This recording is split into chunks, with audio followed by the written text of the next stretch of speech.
December 17, 1944, Hansfeld, Belgium. The cold cut the dawn, and German engines coughed through the fog. Colonel Joachim Peiper, commander of one of the Waffen-SS's most feared armored columns, believed he was about to write another page of glory for the Third Reich. Its Tiger tanks, a symbol of German mechanical superiority, formed a wall of steel. But that morning, German perfection was immobilized, not by enemy artillery, but by something invisible, the absence of fuel. What the Germans called a decisive armored force proved to be only an immobile monument to the simple physics of supply. This was the silent face of war, mathematics replacing courage.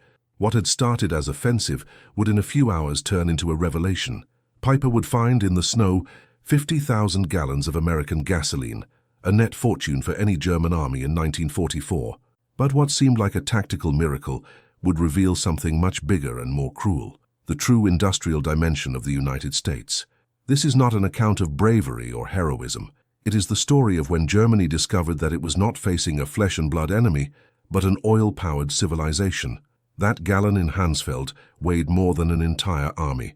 But before we dive into the details, there's one statistic that defines this whole story. In 1944, while Germany struggled to produce 33 million barrels of oil in an entire year, the United States was refining 1.8 billion. In a single day, American forces in Europe consumed more fuel than the entire Reich received in a month. And yet, when they realized the German advance in the Ardennes, they simply burned millions of gallons, not out of desperation, but out of strategy. Peiper believed he had found salvation by capturing 50,000 gallons. He didn't know that that number, so gigantic by his standards, would be just a drop in the middle of oceans. This is the difference between power and abundance, between hope and condemnation. If you value the story told accurately and believe that memory is a form of justice, support this project. Leave your like, subscribe, and help us continue to reveal what the war really taught the world. The European winter of 1944 was not only the coldest in decades, it was the cruelest for an army that still believed in its own invincibility. The Ardennes, a maze of forests and ice-covered hills, became the scene of Hitler's last big gamble, Operation Wacht am Rhein. The German command believed it could repeat the miracle of 1940, a rapid and devastating advance that would break the Allied line and force surrender in the West. But the weather had changed. The world had changed. And Germany was already fighting an enemy that did not sleep, did not bleed, and knew no shortage. On the eve of the offensive, Colonel Joachim Peiper, a young man decorated and devoted to the German war machine, commanded the spearhead of the 1st SS Panzer Division. Before him 67 tanks, more than 4,800 men, and a promise to reach the Meuse River and split the Allied armies in two. The plan was bold, but built on a tragic premise. German arithmetic did not add up. The available fuel barely covered half the way to the goal. The High Command's own report stated that the offensive would only be possible if the American depots were captured intact. It was a plan that depended on the enemy, a strategic contradiction disguised as trust. The Tiger tanks, symbols of German engineering, were 60-ton machines powered by 700-horsepower Maybach engines. Each consumed about 2.5 gallons per mile. Just to move a column of 30 tanks for 100 kilometers would require more than 10,000 gallons of gasoline. Peiper knew this, but believed that tactical precision would compensate for mathematics. The mistake started before the first move. The maps indicated paved roads, but the reality of the Ardennes was a narrow and muddy network. Trucks got stuck, half-tracks broke transmissions, and fuel burned in the void of idle gear. On December 14th, when General Sepp Dietrich presented the final plan, the order was simple: advance fast, capture Allied depots, resupply on the move. There was no plan B. Germany was betting what was left of its industrial strength on an offensive that depended on good luck and enemy disorganization. German pride rested on the belief that discipline and courage would replace tonnage and fuel. It was the last vestige of a pre-industrial mindset, trying to survive in a war dominated by production charts and logistical tables. In the rear, Albert Speer, Minister of Armaments, had warned that synthetic fuel production had plummeted from 175,000 tons in April to just 5,000 in September. The refineries were destroyed, the reserves were depleted. Even so, The command insisted that the operation was possible. The fuel designated for the entire offensive, 5 million gallons, would have to fuel hundreds of miles of advance, hundreds of tanks, and thousands of trucks. It was a mission of faith fought against a statistical wall. Meanwhile, on the other side of the Atlantic, the United States operated like a continental factory. Refineries in Texas, Pennsylvania, and California pumped oil 24 hours a day. Each American refinery alone produced more fuel than the entire German hydrogenation network. The contrast was monstrous, and yet at Piper's HQ the belief remained. The enemy was weak, morally decadent, unable to withstand a sudden blow. What the Germans called discipline proved to be only strategic blindness. As the engines roared into the early morning of December 16th, Piper believed he was repeating Blitzkrieg's glorious past. What he really initiated was the collapse of the illusion. The radios crackled confidently. "Tanks ready, artillery positioned, the road to Antwerp is open." No one mentioned that the road to Antwerp was 100 kilometers long, and the fuel was enough for 50. It was the war reduced to a fraction. When the offensive began, the weight of the snow made every meter more expensive. A Tiger tank, consuming 2.5 gallons per mile, needed 400 gallons for a single 160-mile advance. Multiply that by dozens of vehicles, and math quickly became impossible. The first victories came. Villages taken, American troops surprised.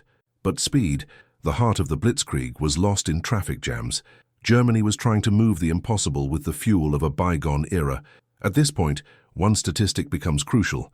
While the United States produced 67% of the world's oil, Germany depended on already collapsing Romanian fields.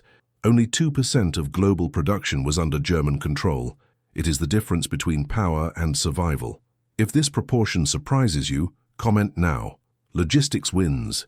Every drop counted, and despair was already beginning to erode logic. Piper himself ordered the engines to be shut down at every stop of more than 5 minutes, single-row tanks to reduce consumption, drivers instructed to push light vehicles when possible. It was the war of efficiency against time, but without fuel, efficiency became only a tragic gesture. To the north, General Hasso von Manteuffel, commander of another sector of the offensive, reported that his panzer divisions were already immobilized on the second day. The message sent to the high command said it all. Without fuel, there is no strategy. Meanwhile, on the American side, trucks supplied by underground pipelines delivered supplies every 12 hours. The Allied army consumed 1.2 million gallons a day and received 1.4 million. He fought by accumulating reserves. Piper, in contrast, moved forward by spending what he did not own. This is the irony of modernity. The most disciplined army in the world fought as if it was still in the 19th century. Every kilometer conquered was a gallon lost. Each initial victory hid an irreversible cost. The colonel's destiny was traced by mathematics. Fuel was not just a necessity, it was the measure of illusion itself, and what would follow, in Hansfeld, would show that even miracles can become sentences. Because at dawn on the third day, when Piper's column finally stopped, he would find what he had been looking for, American fuel. But what seemed like salvation would soon reveal the gulf that separated the two powers, a difference that could no longer be measured in tanks, men, or courage, only in gallons. Hansfeld, Belgium. The morning of December 17th dawned covered in a dense fog, the kind of silence that precedes both relief and doom. Colonel Joachim Piper stepped down from his command tank with his boots sinking into the ice. In front of him, the abandoned village looked like a scene frozen in time. Houses were intact, bonfires still burning in metal drums, mugs of American coffee steamed on makeshift tables. The haste of the enemy retreat was evident, but what really caught his attention was not in the streets. It was in the courtyards, in the rows, in the piles that stretched for meters. Before him, like an industrial miracle, rose heaps of gallons of American fuel stacked with mechanical perfection. 50,000 gallons, according to the initial count. Each can was a promise of movement, each lid a momentary victory over the mathematics of failure. The soldiers celebrated, laughed, beat the cans as if they were trophies. The first reaction was euphoric. The enemy had left behind what Germany could no longer produce. Piper ordered immediate refueling. The pumps started running. The engines roared again, and the air filled with the smell of high-octane gasoline, pure American, made to win wars. But as the tanks were filled, Something on Piper's face began to change. Sergeant Hans Gruler, his aide, found a pile of intact papers inside the warehouse office. They were transport manifests, detailed documents that described the origin and destination of that fuel. English-speaking soldier Wilhelm Hoffmann translated, Texas, New York, Liverpool, Cherbourg, Hansfeld. The complete journey, from one continent to the other, in 6 weeks. Piper took the paper, read it twice, and crumpled it without saying a word. For the first time, he realized that that fuel had traveled 6,000 miles just to supply an advance unit, while his army could barely move a few dozen kilometers inside Europe. That deposit for him was a miracle. For the enemy, it was just another point of surrender. The gasoline captured was from refined aviation, 100 octane, too powerful, even for the Maybach engines of his Tigers. American efficiency bordered on excess. When they tried to use pure gasoline, some tanks failed. The fuel was too good for German engines. The irony was devastating. Germany, which prided itself on perfect engineering, was being beaten by American industrial standardization. The enemy did not make more sophisticated machines. He made machines in sufficient number and quality that errors were irrelevant. In that depot, Piper didn't just see fuel, he saw an entire philosophy of war. While Germany designed tanks that cost months of production and required obsessive maintenance, the United States produced vehicles like those who produce bread. A Sherman tank could be assembled in days, and when it burned, another took its place. American industry competed not in accuracy, but in volume. Sergeant Gruler watched the colonel restlessly. "Is it enough to get to the river?" he asked. Piper was slow to respond. He did the math in silence. 50,000 gallons. The average consumption of his strength was 8,000 gallons per day. Even with full refueling, he would have fuel for 6 days, perhaps less if he faced resistance. He looked around. Abundance seemed like a mirage. The momentary victory turned into discomfort. In each can he saw the difference between two worlds, his own of scarcity and theirs of redundancy. On the American side, fuel was so plentiful that it was not guarded with reverence. It was stored as disposable material. There, on enemy soil, Piper discovered the moral weight of waste. Every drop of that liquid meant not only firepower, but the arrogance of plenty. When Private Hoffman found a recent copy of the newspaper, Stars and Stripes, the irony reached its peak. The headline announced, "New military pipeline supplies Verdun with 300,000 gallons a day." Piper held the paper and couldn't believe what she read. 3 days earlier, the Americans had inaugurated a line that delivered 6 times what he had just captured daily. That discovery turned the Hansfeld miracle into a cruel symbol. The force that moved the United States was not tactical, it was structural. American power was not in the soldiers, but in the systems. Piper realized that the war had become a contest between fuels, not between armies. Germany, which saw itself as the engineering nation, was being overtaken by logistics engineering. That storehouse, which his men saw as salvation, was, in fact, the epitaph of a doctrine. The papers in Piper's hands showed the gasoline's full path from Texas to Belgium, and that path alone symbolized the invisible empire that underpinned the Allied effort. It was industrial power transformed into military muscle. Piper, a veteran of the Eastern Front, knew scarcity, improvisation, and discipline, but he had never seen anything comparable to that scale. His silence in front of the stacks of gallons was the silence of recognition. In an instant, he understood that modern warfare had ceased to be about courage and had become about ability. It didn't matter how brave his men were. Without fuel, all bravery was only static. The engines roared in the background, a sound that no longer sounded like victory but irony. The tanks would be refilled, yes, but at the cost of a revelation that undermined faith. Piper climbed back up to the turret of her Tiger and looked at the horizon. American smoke still rose in the distance, a sign of warehouses being destroyed.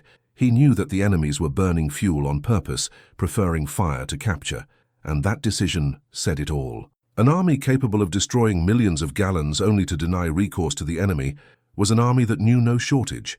For Piper, this was the most terrible omen of all. The Hansfeld storehouse, celebrated by his men as a blessing, had become a mirror. And what the mirror reflected was the image of a Germany that had already lost, not by the sword, but by accounting. He knew that the advance would continue, that the tanks would move forward. But he also knew that at some point down the road, mathematics would take its toll again, and when the fuel ran out again, Hansfeld's revelation would come back as a sentence. because the real hell was yet to come, in a town called Stavelot, where Americans would show how far a rich nation could go to win a war. The real difference between Germany and the United States was not on the battlefield, but in the factories, the ports, and the roads. Modern warfare had turned into an industrial process, and by 1944, America was the largest factory on the planet. Colonel Joachim Peiper still believed that war could be decided by courage, precision, and tactical ingenuity. But on the other side of the Atlantic, there was a nation that had converted every pint of oil into military power. The numbers are relentless. While Germany, including its Romanian fields and synthetic production, managed only 33 million barrels of oil per year, the United States produced 1.8 billion. The difference was not only in volume, it was in philosophy. The Americans treated the war as a logistical problem, not a moral one. Where the Reich saw heroism, the United States saw efficiency. Each gallon was measured, transported, and consumed within a system that functioned like a continental assembly line. From Texas to northern France, oil flowed through trains, ships, and underground pipelines with mathematical precision. Giant refineries such as those in Baytown, Baton Rouge, and Port Arthur worked in 3 shifts, with civilian laborers and women taking turns day and night. Crude oil was converted into high-octane gasoline, marine diesel, aviation oil. Each byproduct was used. Each waste had a use. It was the triumph of the organization. War ceased to be a succession of combats and became a calculation of supply. When the Americans landed in Normandy, they brought with them something that no army had ever transported before: an oil pipeline. Operation Pluto, pipelines under the ocean, connected Britain to France under the English Channel, bombing fuel directly to the continent.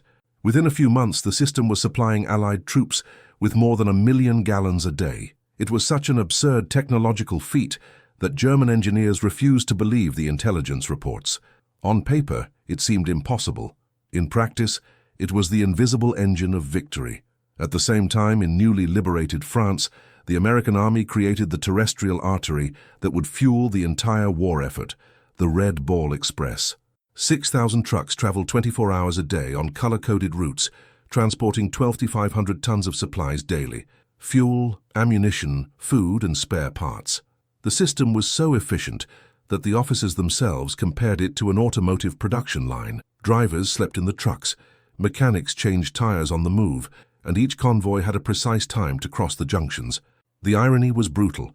The Red Ball Express consumed more fuel daily than the German Army Group B received in an entire month. Each truck burned about 40 gallons a day just to keep pace. For Peiper, who saw her tanks stall for lack of reserves, that reality was inconceivable. What the Reich called rationing, the Americans called standard operation. American power was redundant, multiplying, and its strength lay in accumulation, not scarcity. By December 1944, as Peiper made desperate calculations to reach the Meuse River, the Allied army in Europe was consuming 7.5 million gallons of fuel a day and receiving 8.2 million. He fought, accumulating. No war in history had ever been fought with such abundance. American logistics was about more than efficiency. It was an industrial manifesto. At the heart of the system were the refineries, truck factories, and ports, synchronized in an uninterrupted production cycle. Every gallon that arrived in Belgium was the end product of a collective effort of hundreds of thousands of people who had never held a gun: civilian workers, engineers, railroad workers, dockers. The American war was the victory of organized society over disciplined militarism. The Third Reich believed in individual genius, the perfect tank, the exemplary soldier, the visionary general. America believed in the sum of the parts. Peiper, when analyzing the content of the documents found in Hansfeld, began to notice this difference. He saw the routes traced, the supply tables, the calculations of maritime transport. Nothing was improvised. Nothing depended on chance. Every gallon was forecast in advance, every replenishment timed. That cold, impersonal precision was America's true weapon. The enemy was not the soldier who wielded the rifle. It was the accountant, the engineer, the pressure valve operator. While Germany tried to move armies with faith and discipline, the United States moved the world with infrastructure. War had become an equation of tons, not bravery. For Peiper, the discovery at Hansfeld ceased to be a gift and turned into an epiphany. He was not fighting men, but a system that produced more fuel per hour than his entire offensive would consume in days. And this difference could not be overcome with heroism. American power was silent, but relentless. He didn't need propaganda nor ideology. It was a force that was sustained by numbers, and numbers do not retreat. When Speer, months earlier, had warned Hitler that Germany had already lost the industrial war, he was talking about precisely this. The war was no longer decided by tactics, but by logistics. The Reich's mistake was to insist on believing that courage compensated for scarcity. History would prove otherwise. As Piper moved forward, the math continued to pile up against him. The fuel that seemed enough to reach Antwerp would not be enough for even half the way. Each Tiger tank burned twice as much fuel as a Sherman, and the mountainous terrain of the Ardennes multiplied consumption. The tactical success of the offensive itself became its enemy. The further it went, the farther it was from any refueling.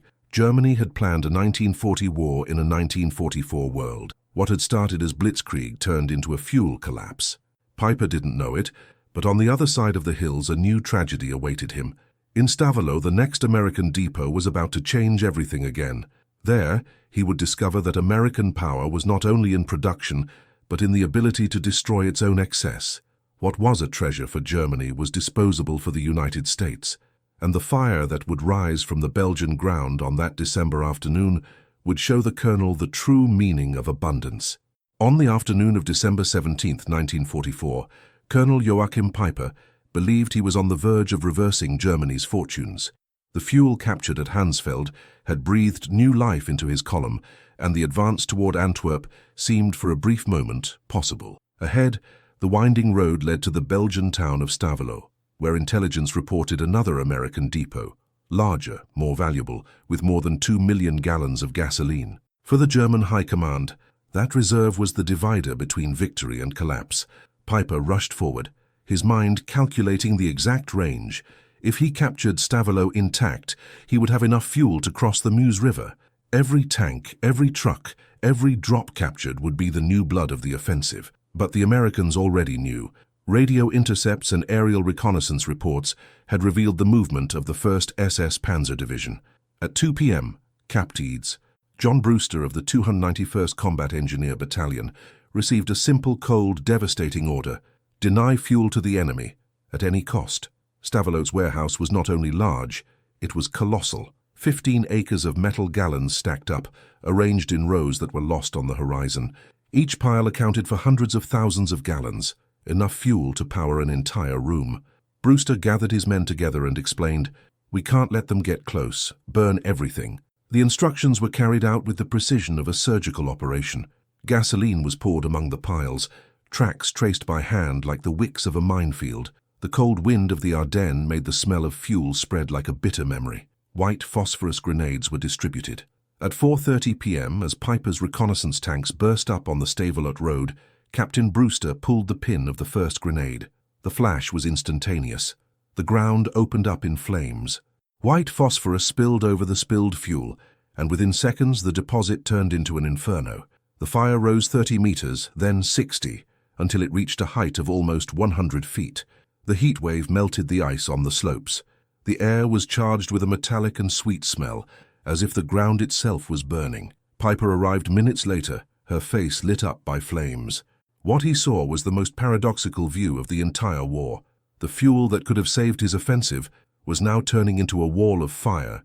Before his eyes, 2,189,000 gallons, the equivalent of the entire allocation of the German offensive, were being deliberately destroyed.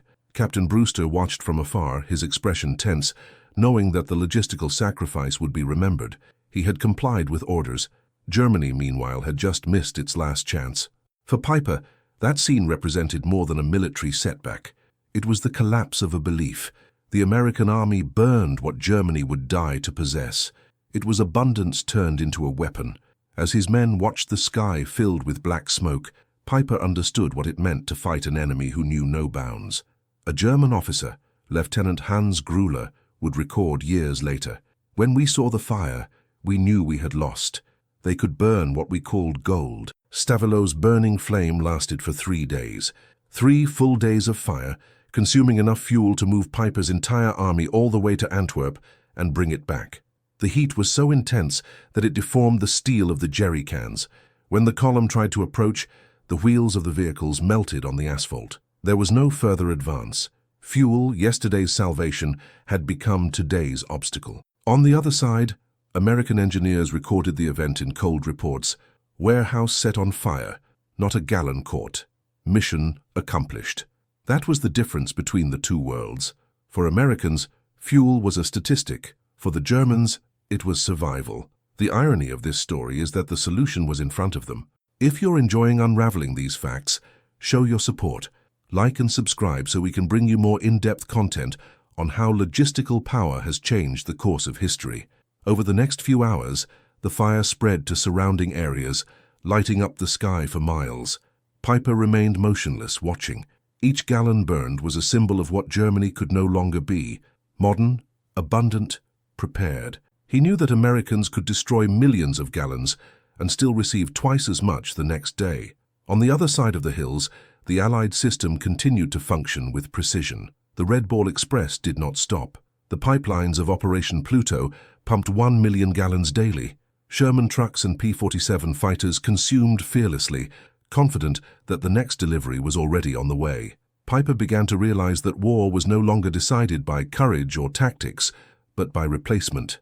American fighting power came not from the soldiers on the front lines, but from the invisible machine behind them.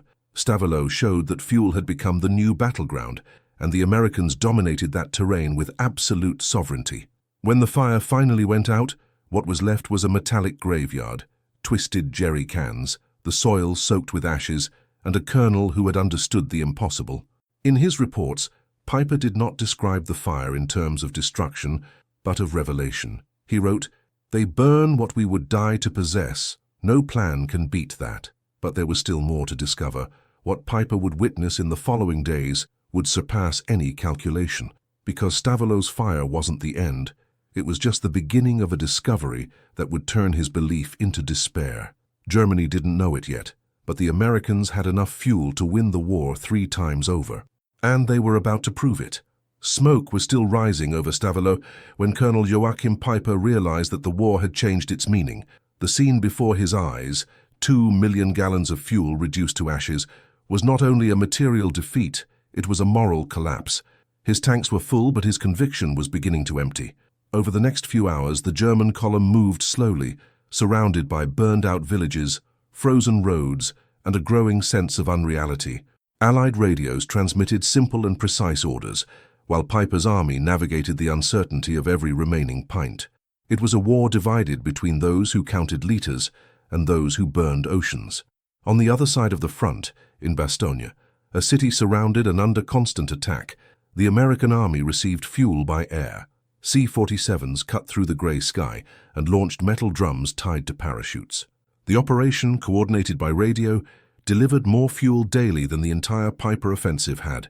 While the Germans rationed drops, the Americans supplied a siege in abundance. And more than that, they used fuel for comfort.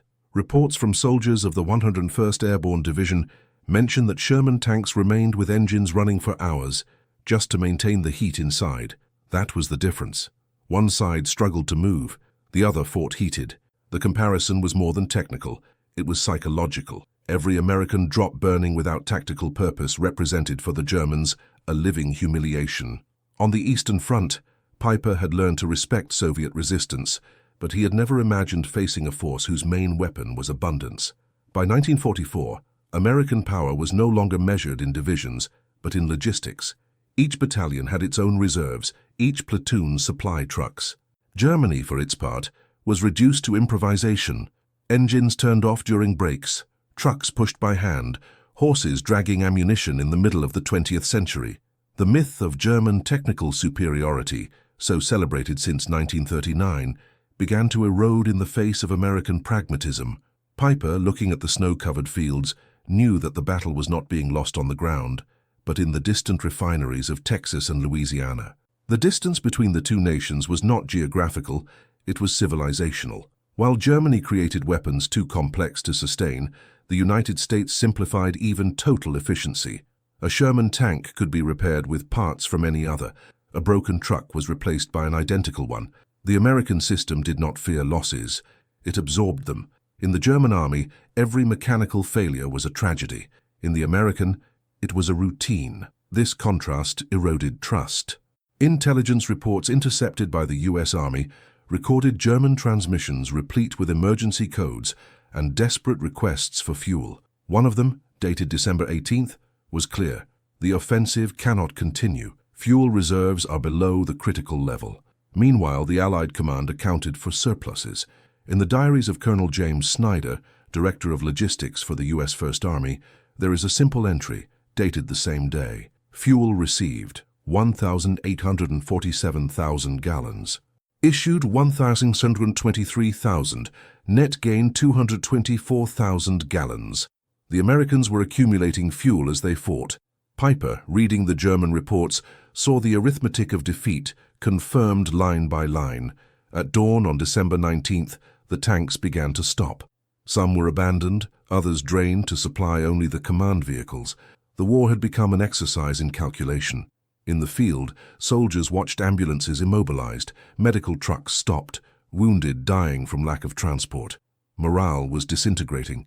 A German diary found after the war said, "The enemy fights with what is left. We struggle with what is missing." This was the new equation of power. In Bastogne, Americans didn't just get fuel, they wasted it. Drivers left their engines running, cooks fed stoves with gasoline, mechanics washed tools with petroleum-based solvents. Waste became a symbol of strength. To the Germans, it was an insult. Sergeant Otto Dingler, maintenance officer of the 1st SS Panzer, wrote in his report, "They throw away what we would die to have." Fuel, more than ammunition or men, had become the true thermometer of war. The German army measured the victory in kilometers, the American in consumption. Piper understood this too late. The collapse of the belief came when his men began to realize that each tank burned represented not only a tactical loss, but a confession of impotence. There was no way to win a war against an enemy that could destroy what you needed to survive and still keep moving forward. That December, the Western Front turned into a brutal lesson in economics applied to war. For every German gallon, the Americans had 250. For every enemy truck, the Allies produced 50 new ones. The Reich struggled with reserves, America with excess, and excess is an absolute weapon. The numbers bear it out. In 1944, while Germany produced 33 million barrels of oil, the United States refined 1.8 billion. It was a ratio of 55 to 1, an abyss that no tank, no general, and no doctrine could cross. For Piper, the collapse was no longer military. It was existential. He saw his men, proud veterans of the Eastern Front, now standing in front of empty tanks, warming their hands around makeshift campfires. And on the other side, American soldiers lighting cigarettes with fuel. This was the new frontier of war. Those who could afford to waste had already won. The doctrine of German superiority, which saw the United States as a nation of frail materialists, was crumbling. Materialism had won. Piper, as he observed the orange glow of the flames reflected in the snow, realized that true American strength was not in courage, it was in the ability to keep going. In the industrial age, war no longer belonged to the bravest, but to the most supplied. And the cruelest thing was knowing that the Americans had not reached the limit of their capacity. They were just beginning to show what they could do. Because in the following days, the Ardennes sky would open up, and the American Air Force would reveal a new form of supremacy, that of fuel transformed into flight. Colonel Joachim Piper's war in December 1944 was no longer fought with tanks or artillery. It was fought with numbers, and these numbers had the power to kill. Each German column advancing on Belgium was limited by cruel mathematics. 2.8 million gallons of fuel for the entire offensive. That was all the Third Reich could move, push, or dream of burning. On the other side, the United States, on the Western Front alone, consumed 7.5 million gallons per day. In other words, Piper's entire offensive amounted to 9 hours of American war. At Hansfeld, he had captured 50,000 gallons, and it had been celebrated as a miracle. But when compared to the Allied scale, that number represented only 0.6% of daily consumption in the United States. It was a rounding error in the industrial war accounting. Piper still believed that Germany was fighting a strategic battle. In fact, he fought against arithmetic. While their tanks advanced 20 kilometers a day, the Americans moved entire armies the same distance, with reserves to spare. Each truck on the Red Ball Express consumed more fuel on one trip than a Tiger tank had in the depot. American supremacy was invisible, but total. It was a network of refineries, ports, factories, and roads, operating with clockwork accuracy. Germany believed in the genius of the commander. America believed in the perfection of the system. The result of this difference was not measured in victories, it was measured in tons. Allied logistics reports for December show that fuel replenishment alone exceeded the German production total for the entire quarter. Within 30 days, the United States delivered 267 million gallons to forces in Europe. Germany, in the same period, was unable to replace even 10% of its initial allocation, and yet the German High Command continued to insist that the Ardennes offensive was possible. It was like betting against gravity. Piper, who had always believed in the mathematical accuracy of mechanized warfare, was beginning to see that the equation was wrong from the start. He had underestimated not only enemy strength, but the concept of war itself. The Third Reich still saw conflict as a sum of battles. The United States saw it as a supply chain. At the heart of American power, there were no generals, there were engineers. Every gallon was planned in advance, every tank refilled within a forecasting system that operated months ahead of the field. It was such an advanced logistical science that war itself had become predictable, and predictability at the front is the same as invincibility. General Omar Bradley's reports confirm this. By December 1944, American forces were getting 10% more fuel than they consumed, building up reserves even as they advanced under fire. This meant that Allied capability not only sustained the war, but multiplied it. The enemy could destroy trucks, capture depots, bomb refineries. None of this mattered. The system rebalanced itself. The Reich, on the other hand, lived on the verge of collapse, operating with margins so narrow that a column stopped by traffic jam could seal the fate of an entire room. Industrial warfare did not forgive waste, and Germany, without realizing it, was wasting what it had left: time. When Speer warned Hitler that the country could no longer maintain mechanized warfare, the figures were already definitive. By April 1944, Germany had produced 175,000 tons of synthetic fuel. In September, only 5,000. Allied bombing destroyed the Leuna, Pörlitz and Blechhammer hydrogenation plants, leaving the country with no alternative but to ration. This meant that the entire Ardennes offensive depended on Piper's success in capturing American fuel, a desperate gamble made on the basis of hope rather than reason. And it was in this imbalance that the collapse began. When the first German tanks became immobilized, Piper realized that it was not just a tactical failure, it was a strategic sentence. He could see in each tank abandoned in the snow a line of calculation that did not close. The captured fuel evaporated within days. The American, in contrast, seemed inexhaustible. Bastogne continued to be supplied by air, the Allied pipelines continued to pump, and logistical convoys crossed France without interruption. The war had become a continuous line of production and consumption, a factory on a continental scale. No soldier, no matter how trained, could fight against it. Albert Speer himself would acknowledge years later, Germany lost the war when it began to fight an enemy that produced more fuel than we had men. This was the essence of defeat. The enemy not only produced more, but produced better. Each American gallon represented available energy, power of choice. The Reich no longer had a choice.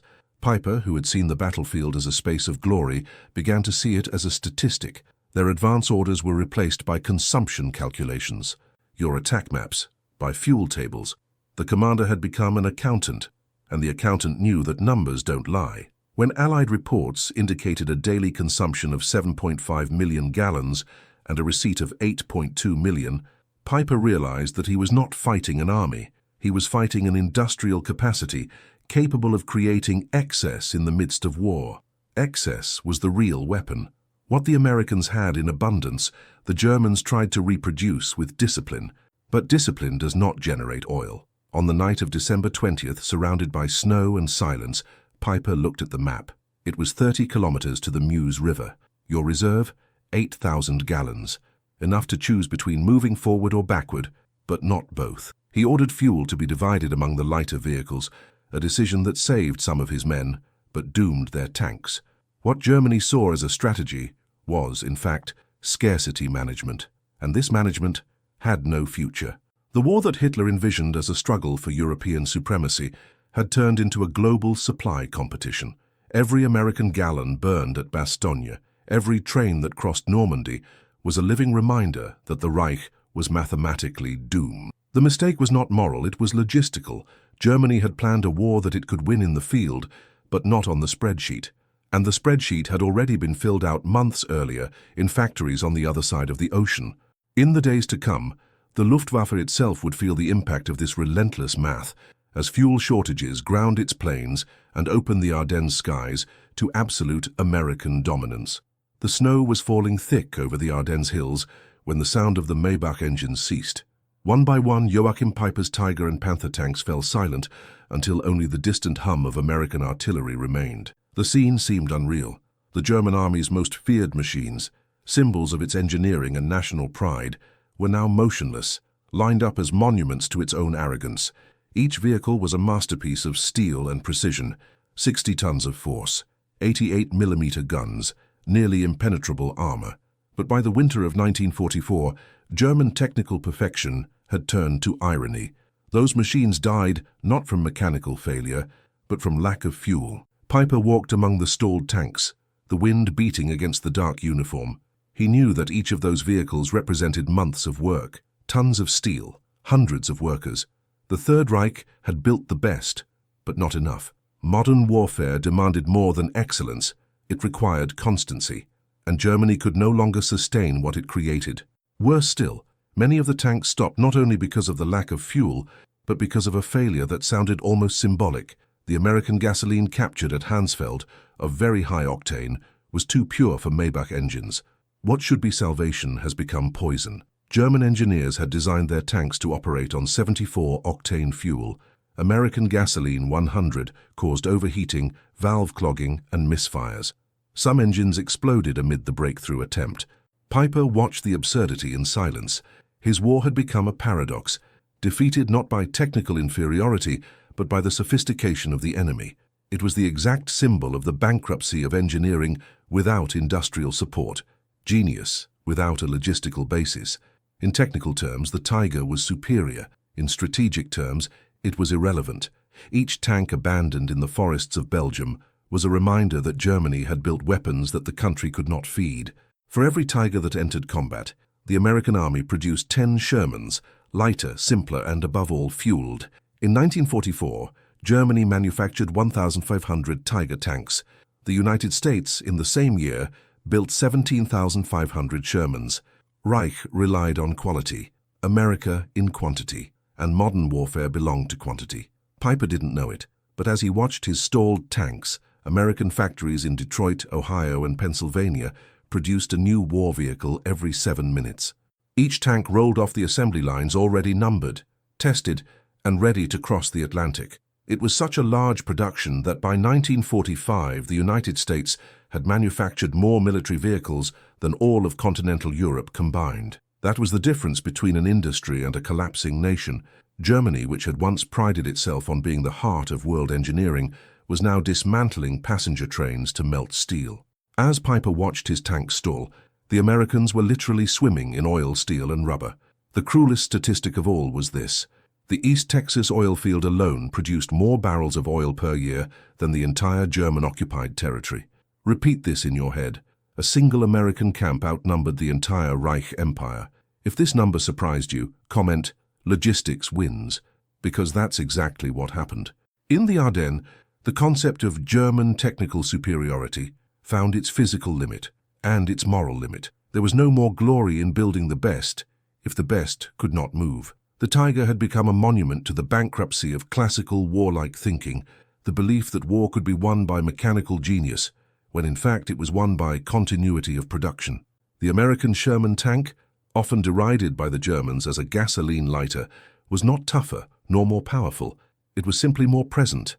There was always another coming down the road, another refueled, another replaced. While the Germans were adjusting valves, the Americans were already on the march.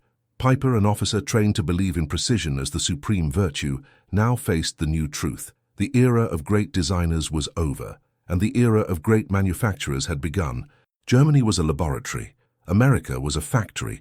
In the following days, the cold froze the abandoned tanks, turning them into snow-covered metal sculptures. German soldiers, deprived of heating, began dismantling parts of the vehicles to burn cables and insulation, trying to extract some heat from what was left of their war machine. The crews slept inside the carcasses, listening to the distant echo of the Allied engines. From afar, the difference was visible. On the American side, columns moved without interruption. On the German side, motionless columns accumulated ice. The photograph taken by war correspondents in 1945 shows the landscape of La Glaise, dozens of abandoned German tanks, many intact, others burned, all empty. It is the purest portrait of industrial defeat. Piper would call that moment, years later, the death of German pride. And in fact, there ended the myth of engineering as salvation. Because Americans didn't need the best, just enough repeated on an infinite scale. The difference between a Tiger and a Sherman, between 60 tons of steel and 30, was not that of firepower, but that of replacement. One could be replaced, the other did not. German technological superiority became its own trap. Each innovation cost more time, more resources, more fuel, just what the Reich did not have. Piper's tanks, proud and motionless, represented the tragedy of a civilization that believed that intelligence was enough to overcome abundance. It was the silent end of a philosophy. The next morning, the sun illuminated the snow-covered carcasses, and the image was almost poetic. The engineering empire defeated by the simplicity of production. But fate still held a greater irony. For while Piper's tanks were dying of thirst, the skies above the Ardennes were about to fill with Allied planes, each burning, in a single hour of flight, more fuel than his entire division possessed. La Glaise, winter 1944. The silent white field guarded what was left of one of the most feared armored columns of World War II. Tiger and Panther tanks, still imposing, rested empty under the snow, like dead beasts.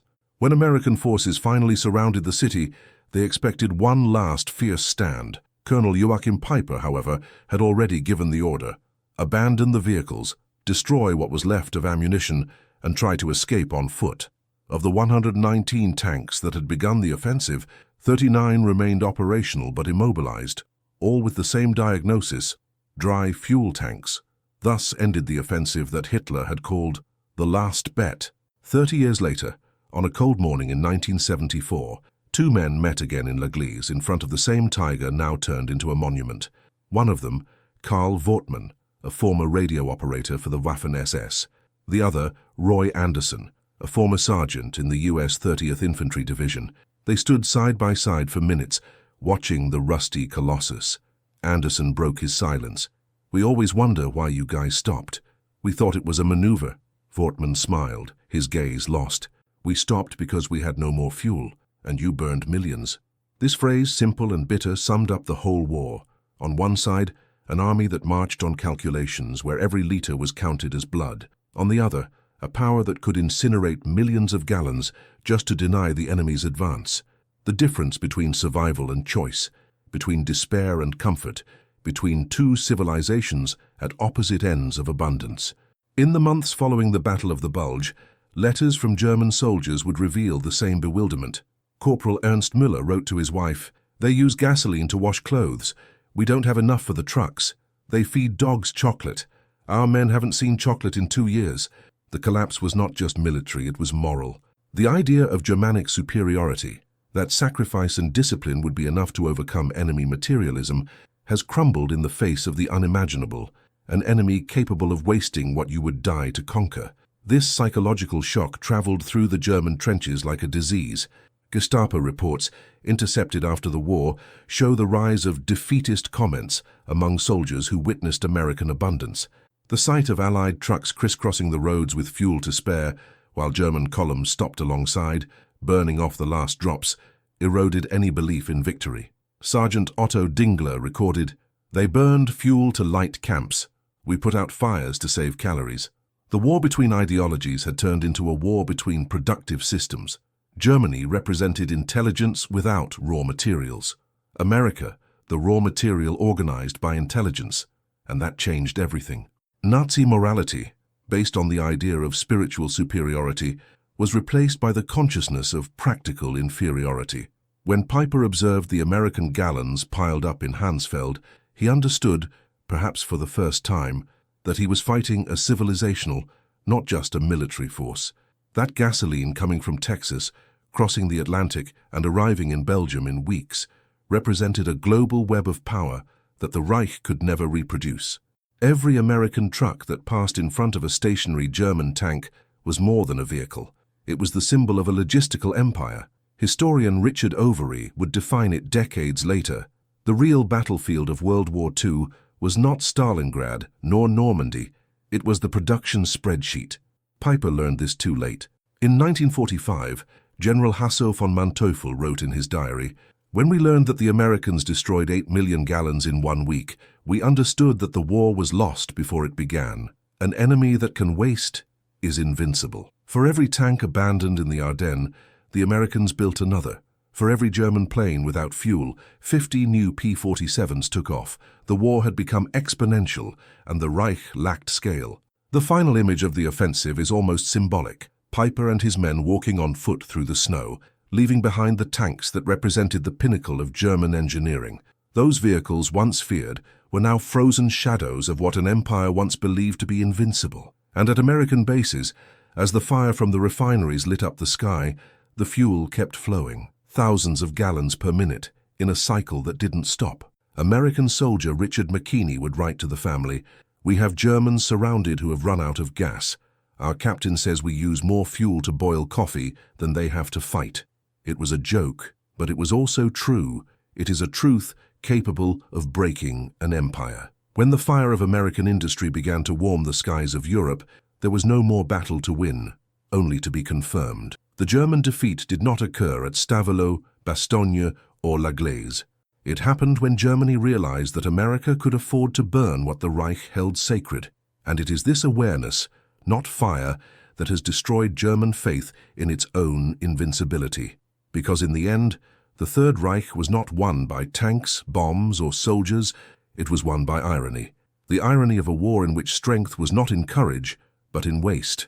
And most shockingly, what Piper saw in the Ardennes was just the beginning. On the horizon, the skies were preparing to reveal the next phase of that supremacy, the moment when fuel would stop moving tanks and move steel storms in the skies over Europe. As the armies moved through mud and snow, a much quieter and more decisive war raged underfoot. From mid-1944, Allied superiority was no longer just a matter of armaments. It became a matter of flow. And what flowed was not blood, but oil. While the German High Command debated strategies and dreamed of counteroffensives, the enemy had already solved the most fundamental problem of all: how to move power. It was the birth of the Pipe War. Operation Pluto, Pipeline Under the Ocean, was an engineering feat that redefined military logistics. Created in secret, it transported fuel directly from England to the European continent, across the English Channel. By the time the invasion forces landed in Normandy, British and American engineers were already installing the first underwater lines. In a matter of months, what began as an experimental network became a vital artery of war. In December 1944, as Joachim Piper desperately tried to capture barrels in Belgian villages, Allied fuel traveled on its own, invisible, continuous, automatic. American oil crossed the Atlantic in tankers, reached British ports, was pumped by coastal stations, crossed the bottom of the Channel, and emerged on French soil. From there, a new terrestrial network distributed the product throughout the Western Front. Cherbourg-Paris, 800,000 gallons per day. Seine Line, 650,000. Rouen Line, 500,000. Together, these routes ensured a daily supply of more than 2 million gallons. In less than 6 months, the Allies had created an underground network more efficient than any German railroad line. Oil traveled faster than the orders of the enemy high command. While Allied engineers calculated pressures and distances, the Germans still transported fuel in requisitioned barrels, wagons, and civilian trucks. Each delivery was a risk, each road a target. What for the Americans was automated, for the Reich was improvised. The difference between the two logistics was equivalent to the difference between a modern engine and a hand pump, and the impact was absolute. The Third Reich was trying to move a mechanized army with agricultural infrastructure. The image was almost grotesque. Horses pulling barrels into tiger tanks while miles away, American fuel flowed beneath the ground, powering entire divisions without interruption. The Allies' oil traveled better than their own soldiers. The success of Operation Pluto proved that the battlefield had changed places. Modern warfare was no longer won by infantry, it was won by civil engineering. Germany's most feared enemy was not the Sherman tank or the B-17 bomber, but the plumber who installed valves hundreds of miles away. In secret reports intercepted by the British, German officials even questioned how the Americans managed to keep up the pace of advance, even without access to ports. The answer was simple and devastating. The fuel no longer traveled above but below. European soil had been transformed into a circulatory network, where every drop of gasoline had a marked destination. The War of the Tubes was the victory of infrastructure over strategy. On December 20th, as Piper tried to consolidate what little fuel he had left, the Pluto system pumped 1 million gallons a day just through the sub-sea lines of the English Channel. It was more than Germany had managed to produce in the whole month. American refineries operated in 24-hour shifts, and tankers dumped the surplus into England without pause. From there, the flow followed by gravity and hydraulic pressure. One of the British engineers involved described the project as a fuel factory in perpetual motion. The comparison was exact. Every bomb, every valve, every mile of pipe was calculated to withstand the expansion of the war. And it expanded with the precision of a clock. As German generals tried to predict Patton's maneuvers, the real secret of the American advance went unnoticed, buried beneath French soil. The power was not in the tanks that moved, but in the pipes that never stopped. This was the new logic of war. Victory belonged to whoever dominated the flow. Germany, obsessed with tactics, had ignored the most important thing: sustainment. The Reich could win battles, but it could not replace losses. The United States could lose battles, but replace them with fuel. That was the structural advantage that Piper couldn't combat. In 1945, the Pluto system reached the 180 million gallon pumped mark, enough to sustain all Allied land operations from Normandy to the Rhine. Germany, unable to protect its refineries and roads, produced less and less. The Luftwaffe was on the ground. The trains stopped. The tanks became statues. The pipe war needed no glory. It was enough to keep flowing. The Allied soldiers marched on an invisible base that supported them like a steady tide. And the Germans, in trying to cut this stream, discovered the impossible. You cannot intercept an underground river. American power had literally become part of European soil. The irony was perfect. While Hitler was talking about territory, the Allies already dominated the subsoil. When the Ardennes offensive collapsed, American reports recorded an almost indifferent note: normal flow of fuel, stable pressure. The war that seemed apocalyptic to the Germans was, to the Allies, just operational continuity. This is the essence of industrial supremacy, when the extraordinary becomes routine. For Piper, however, that knowledge would come as a final blow. He believed he was facing a flesh-and-blood enemy, but he was fighting a system that did not sleep, did not retreat, and did not tire. With each German tank that stopped, another American convoy departed. With each refinery destroyed, a new pipeline was connected. With each drop lost, millions continued to flow under the ground. Germany was fighting a net, and networks cannot be conquered, only understood too late. In the following months, when the skies opened again and American aviation resumed total dominance, the fuel that fed the planes was the same that had passed through the belly of Europe. The War of the Tubes had become the artery of victory, and the Luftwaffe, without even fuel to take off, was about to discover that the sky could also be lost by those who did not dominate the subsoil. By the final months of 1944, American power had become a living entity, a machine that fed on itself. While Germany struggled to move its tanks at a few miles a day, the United States had turned logistics itself into a self-sustaining industry. The name of this revolution was Red Ball Express. Created shortly after landing in Normandy, the system consisted of a fleet of 6,000 trucks, operating without interruption 24 hours a day on closed, color-coded routes. Each road had a constant flow, no U-turns, no detours, no unnecessary stops. Trucks went up loaded, down empty, and the cycle repeated itself like an assembly line on wheels. Modern warfare had just been transformed into continuous transport. The Red Ball Express moved 12,000 tons of supplies a month, fuel, ammunition, rations, and parts, delivered directly to the front lines. It was the logistical equivalent of an invisible railroad operating in real time. Coordination was done by radio and coded maps. The companies were synchronized like factory shifts. The drivers, mostly African Americans, drove day and night, facing narrow roads, bombings, and ice. Each 21 2-ton GMC CCKW truck burned about 40 gallons of fuel a day, a perfect paradox. It used fuel to deliver fuel, but the system worked with a precision that would astonish even the most methodical of German generals. For the Reich, this would be unthinkable. Its fleet was a patchwork quilt, captured French trucks, Czech vehicles, engines of different calibers, mismatched parts. For each repair, a new problem. American standardization, on the other hand, had turned chaos into an algorithm. The same engine served dozens of models. The parts were interchangeable. Repair instructions fit into a single manual. Supply, maintenance, and even disposal followed factory protocols. Each transport company worked as a cog in a mobile power plant. It was the application of the industrial mentality on the battlefield. The war is no longer run only by generals. It is now run like a company, and a company that never stopped. In daily reports, the American Logistics Command treated the numbers as if they were production results. Tonnage delivered, target achieved, fuel consumption on schedule. Efficiency, 98%. It was the first war in which success was measured by charts rather than maps. Meanwhile, Piper was trying to gather what was left of his column. By December 19th, he calculated to have less than 8,000 gallons. The Red Ball Express burned the equivalent in an hour. It was the gulf between human effort and automated power. Germany still saw logistics as a rearguard operation. America had placed it at the center of the strategy. Allied roads became conveyor belts, the warehouses, intermediate factories. Everything moved with the logic of Detroit industry. General Eisenhower called the system the backbone of victory. It was not an exaggeration. Without the Red Ball Express, the Allied armies would have stopped. With it, the breakthrough became inevitable. In less than 90 days, the system had delivered enough fuel to move 240 infantry divisions.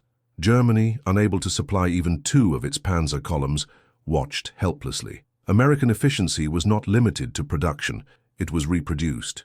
Each truck that arrived in front was fueled by the same system that supported it. Each worn part returned to the replacement cycle. It was an ecosystem of continuous movement. What began as logistical improvisation has become a model of war management. The routes were named Main Red, Blue Line, Yellow North, and functioned as high-speed corridors. The drivers were ordered not to stop for anything. Breaking a line of trucks was considered sabotage. This industrial discipline applied to transportation resulted in something the Germans would never understand, a mobile offensive based on abundance. The fuel did not need to be stored because it was never lacking. It was a liquid production line, fueling tanks, planes, and men on the move. In the field documents, Colonel James Snyder recorded, "The system consumes 10% of its own load to function. It is the price of perfection." And perfection worked. Even as the autumn rains turned French roads to mud, the flow did not cease. The trucks skidged, broke down, jammed, and were replaced. On average, a new vehicle arrived at the front line every 11 minutes. There were no bottlenecks. The war had become a process. On the other side, the Germans tried to copy the system with their motorized transport columns, but the lack of fuel, tires, and parts made any attempt useless. The panzer divisions, once feared, now relied on horses and bicycles to carry ammunition. The irony is that Hitler himself believed that the strength of the Reich lay in its mechanization, but what he called German industrial strength was nothing more than a simulacrum in the face of true American automation. While German engineers were designing increasingly complex tanks, the Americans were designing supply systems that stood on their own. That was the real innovation, the war that fed itself. Red Ball Express was more than an operation.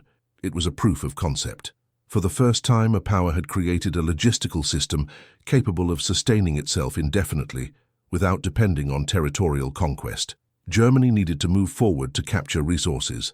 The United States just needed to keep the flow going, and the flow could not be stopped. When Colonel Piper was finally surrounded, on December 21st, his intercepted communications revealed despair. Out of fuel, real estate, waiting for instructions. On the other side, the American report of the same date said, received 1,847,000 gallons, issued 1,623,000, reserves plus 224,000. The contrast was mathematical and fatal. Germany stopped. America was growing. Modern warfare had ceased to be combat, and had become an operation. And the American operation was about to show its peak, because the next front would not be land, but air. In the skies of the Ardennes, fuel would turn into speed, and logistics would gain wings. As the winter of 1944 reached its peak, the war ceased to be fought on Ardennes soil and was decided in the skies. But for the Luftwaffe, the sky had become forbidden territory. The fuel crisis that crippled Joachim Peiper's tanks had also immobilized the Reich's planes.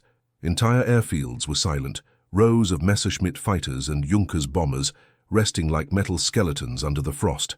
The enemy who had once made the world tremble with the sound of engines over London now depended on rationed liters. The shortage of aviation gasoline had reached catastrophic proportions. Since the summer, Allied bombing raids against the hydrogenation plants at Leuna, Blechhammer and Pörlitz had cut production by 90%. In May, Germany was still able to refine 175,000 tons of synthetic fuel per month. By September, the number had plummeted to less than 5,000. The collapse was absolute. Veteran pilots were forced to train apprentices in wooden simulators. The average flight hours of new Luftwaffe pilots dropped from 240 to 60. In 1941, a young German arrived at the front with experience. In 1944, it arrived with theoretical instructions and fuel for only 3 practice flights. Meanwhile, the United States supplied an expanding air empire. In the month of December 1944 alone, Allied air forces in Europe consumed more than 150 million gallons of fuel. A single squadron of P-47 Thunderbolt fighters burned 300 gallons per flight hour. A group of B-26 bombers, 200 gallons per aircraft per hour. And at the height of the Ardennes offensive, the Allies flew 2,000 sorties in a single day, equivalent to the total fuel consumption of the entire German offensive. It was a war of impossible proportions for the Reich to follow. The sky, which once represented glory and technical mastery, had become a symbol of impotence. The Luftwaffe had not only been defeated by better planes, but by constant refueling. American aerial victory was not born from steel, but from oil. German pilots who managed to take off did so with half-full tanks, being instructed to cut engines in glide flight to save fuel. In contrast, the Americans trained in abundance. Long flights, maneuvers, replacement rotations. Colonel James Doolittle, commander of the 8th Air Force, said without exaggeration, "The only limitation of our air power is daylight time." Fuel, for them, was not a concern. It was a constant. The difference between the two sides was so absurd that in 1944, the Luftwaffe consumed less fuel in a month than the US Air Forces consumed less fuel in a single day of operations. Repeat this data. A whole month against a day. If this proportion surprises you, comment on absolute power, because that's exactly what the Germans saw in the skies. An absolute, uninterrupted, unattainable power. German radio intercepts reveal the desperation. No fuel for takeoff. Priority for medical transport. The Reich had turned its air force into a logistical graveyard. The elite Me-262 fighters, the world's first operational jets, lay on the runways without a drop of fuel. German technical innovation, the pride of engineering, had become useless in the absence of basic inputs. The most advanced jet engine of the war, defeated by something as elementary as the lack of gasoline. It was the cruelest image of the obsolescence of a technological empire without resources. On the other side of the canal, American refineries were working at excess capacity. Standard Oil alone produced more aviation gasoline than all the Axis refineries combined. The catalytic cracking process, a technology mastered by the Americans, made it possible to generate very high-octane fuels with unparalleled speed and efficiency. As the Reich struggled to refine 87-octane gasoline, the Allies fueled their engines with 100-octane fuel, ensuring greater power and range. This differential, invisible to the lay eye, was the difference between attacking and fleeing, between maneuvering and falling. The air war had turned into an octane contest, and Germany once again had lost before it began. German pilot Hans-Ulrich Rudel, the most decorated in the Luftwaffe, would recall, "In recent months the sky did not belong to us, not for lack of courage, but for lack of fuel. We flew for fear of not coming back." Morale was broken. The European sky, once the domain of the German Eagles, was now the territory of American engines. On December 23, 1944, the weather finally opened up over the Ardennes. Within hours, 2,000 Allied aircraft took off, Fighters, bombers, transports. Piper's tanks were still immobilized when the roar of aviation filled the horizon. Each P-47 consumed, in an hour of flight, more fuel than its entire division had received in a day of offensive. In a single afternoon, the sky became the mirror of industrial inequality. The American army fought with unlimited fuel, the Luftwaffe counted drops, and the drops are gone. Germany, which had once dreamed of total domination of the air, now watched helplessly as columns of smoke rose from Allied bombings. It was the triumph of mass production over individual talent, of logistics over heroism.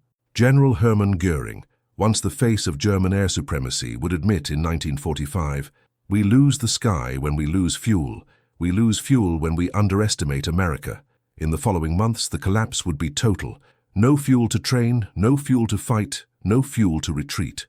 The Luftwaffe was not shot down. It was grounded by arithmetic. And as German planes rotted on the runways, the Allies prepared for the next step, turning air dominance into total destruction of enemy industry. The war was about to enter its most merciless phase, when the numbers would become bombs. While Germany drowned in calculations of scarcity, the United States plunged into productive abundance. American power was not measured only in divisions or squadrons. It was measured in tons, in factories, in hours of continuous work. By 1944, the country had become the planet's arsenal. From Detroit to Seattle, from Dallas to Philadelphia, the assembly lines roared like permanent war engines. The result was a statistic that not even the German intelligence services could believe: 324,150 aircraft produced during the war. The entire Reich, with all its engineering and propaganda, barely exceeded 120,000. And it wasn't just in the air. In tanks, the difference was even more symbolic: 80,410 American armored vehicles versus 46,857 Germans. With every Tiger that left Henschel's factories, 2 Shermans were ready to board. For each submarine launched in Kiel, an American ship left a shipyard on the same day. The war, which Germany had imagined by mastering by technique, was being won by scale. American factories operated in 24-hour shifts, with women replacing men, immigrants trained in weeks, and unions converted into arms of the national effort. The motto was simple: to produce is to fight. General Motors manufactured engines and machine guns. Ford, entire bombers. Singer, which used to sew dresses, produced automatic rifles. The American economy became a single assembly line, and society into a civilian army.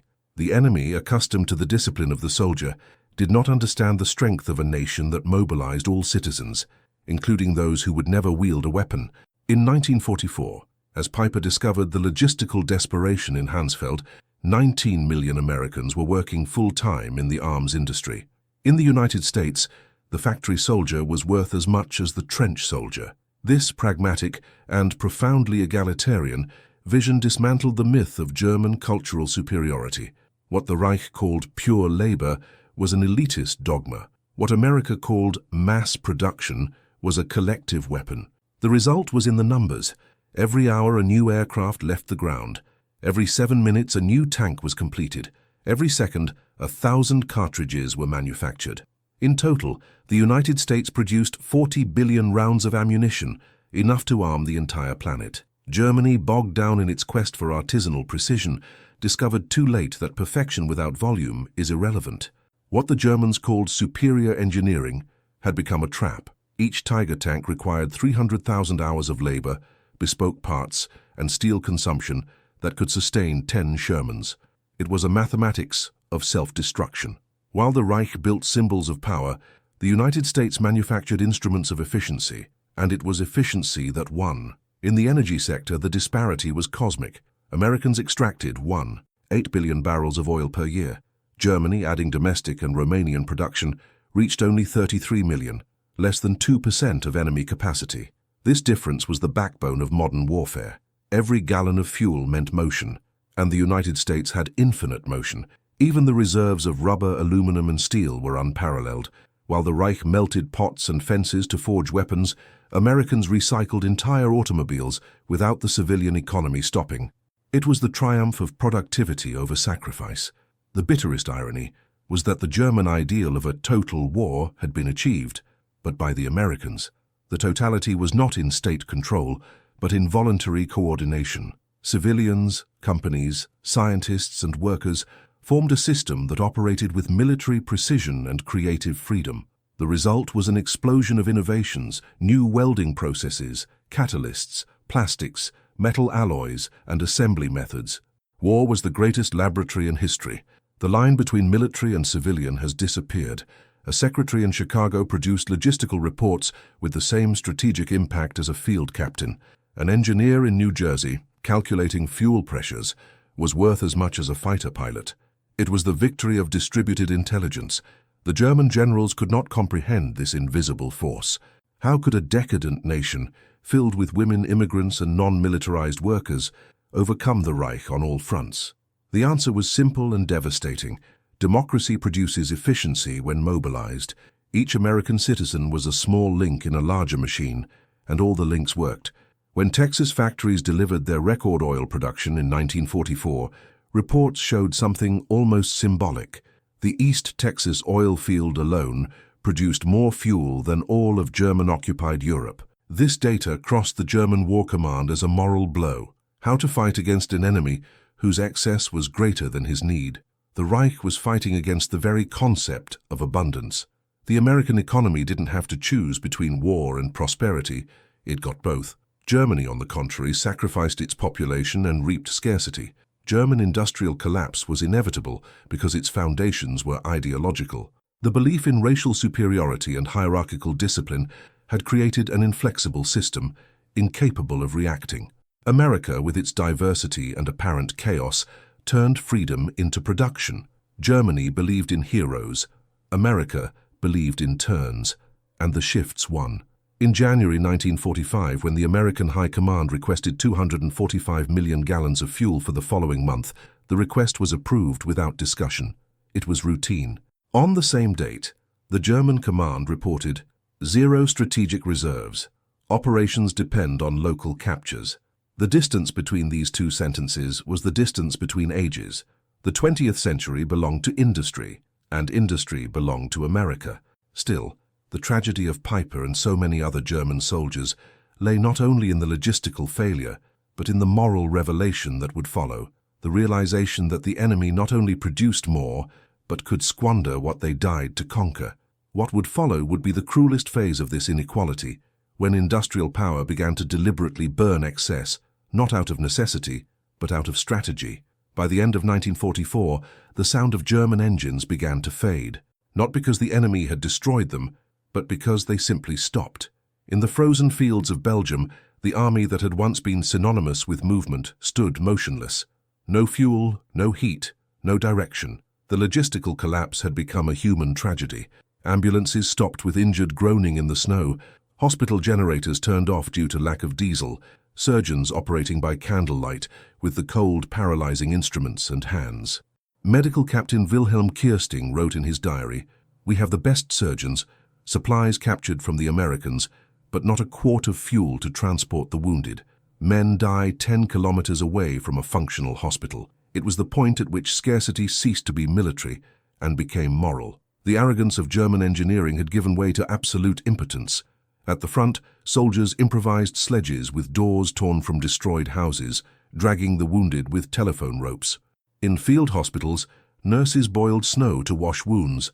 At the same time, on the other end of the lines, American trucks used gasoline to heat tents, and tanks stayed on at night just to keep engines warm. The contrast was so stark that it became a kind of psychological torture. The German soldier saw the enemy squander what he held sacred.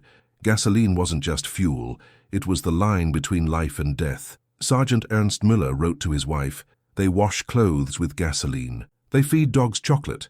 They fire artillery for Christmas. We march while they drive." It was the language of humiliation. War, for the German soldier, had ceased to be a matter of victory or defeat. It was a matter of dignity. The machine that Hitler had called invincible had become hostage to mathematics. A column of tanks could advance only as far as an American depot would allow. The elite panzer, pride of the Reich, now depended on enemy abandonment to move. Every drop captured was celebrated as a miracle. Each tank abandoned was a confession of bankruptcy.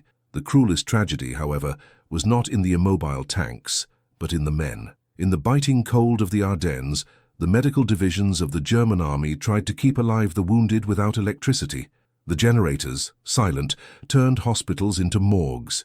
Doctors such as Lieutenant Karl Dross reported, operations were stopped when the last liter was spent. Sometimes the patient was still alive. The lack of fuel seeped into even the most basic tasks: heating syringes, sterilizing instruments, preparing food.